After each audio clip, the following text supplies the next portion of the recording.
Arkadaşlar merhaba. Bugün pirzola köfte yapıyoruz. Göster bakalım köfteyi. Bir tane. Köfteler. Pirzolayı da göster. Gördüğün gibi şömine de yapıyoruz. Evet. Pirzola. Tamamen doğal. Pirzola. Uy. Pişiyor pirzolamızda. Şimdi bunlar pişsin. Pişince tekrar döneceğiz. Mesela tekrardan merhaba. Pirzolarımız, köftelerimiz pişti. Göster pirzolayı. Köfteleri göster. Köftelerimiz.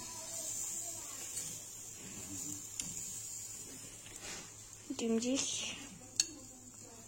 Köftelerimiz Ama bu da cimcik. pişti. Sıcak. Tuz koyacak mı tuz? Sıcak sıcak. Çatal var mı ki? Tuz koyacak mı? Bence tuz koy. Tuz olmadan hiçbir şeye benzemez. Hadi bakalım. Tuzu da Nusret usulü dök istiyorsun. Tuzluk da Nusret usulü dök. Şöyle yapacaksın yavrum, şöyle.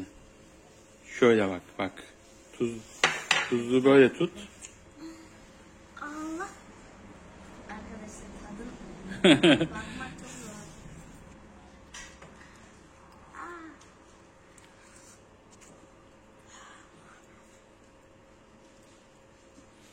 Çatal bıçak da kullanmıyorsun.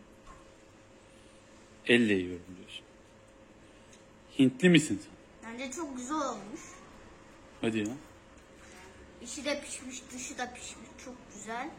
Köfte. Bu videoluktan bu kadar. Beğenmeyi ve abone olmayı unutmayın. Hoşçakalın. Bye.